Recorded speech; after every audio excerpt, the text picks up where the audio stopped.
98% of women will never find the love of their life because the concept is not real and it does not exist. Okay? Men are not looking for love, they're looking for orifices and servitude. As a feminist, this is a very dangerous, evil message, and I'm going to explain why. The most convincing lies are half-truths, and her message, what she is saying, is only half true. It is true that most women will not find true love with a man in their lifetime. However, it is not true that it does not exist. It only means that it is incredibly rare.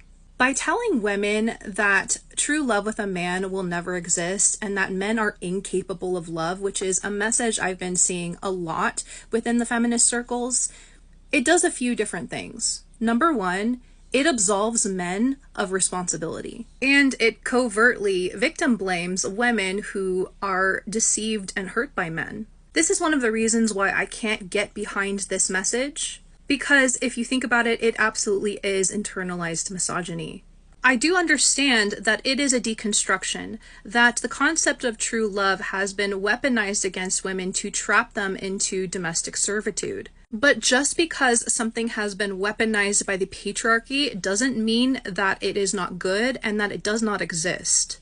It only means that the most pure and sacred things in this world are often twisted by the evil forces so that we do reject them the way that she is doing. You're literally falling for the trap if you believe this. Not only does it absolve men of responsibility and subtly victim blame women, it also upholds the expectation that the patriarchy has been wanting women to accept for centuries. That this is just the way men are, and the consequences of believing that are quite detrimental. This is an example of women and the feminine lowering our standards instead of raising them like we should. This continues to uphold the idea that love is transactional, something that the patriarchy has perpetuating for centuries. Either women will settle for a man under patriarchy or she will reject men entirely, which are two sides of the same coin of reinforcing patriarchy and reinforcing matrix separation consciousness. If we're going to look at things spiritually, whatever, as humans, we're like energy batteries. And, those who believe in manifestation and whatnot, what we put our energy into is what continues. Our belief systems are power.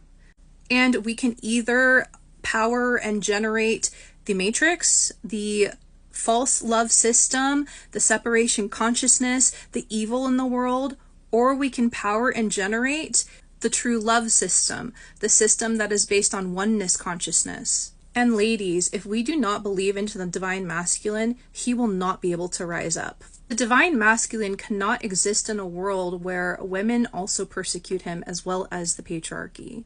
This deconstruction of how love has been weaponized against women is only the first part of our divine and sacred duty as women and as feminines. Absolutely, it is sacred, and it is our right role to say no to men, especially the wrong men. But whether you feel called to be in union with a man or not, rejecting all versions of the masculine is not going to help. It continues the patriarchy, it continues the matrix, and the only way out of separation consciousness is through union.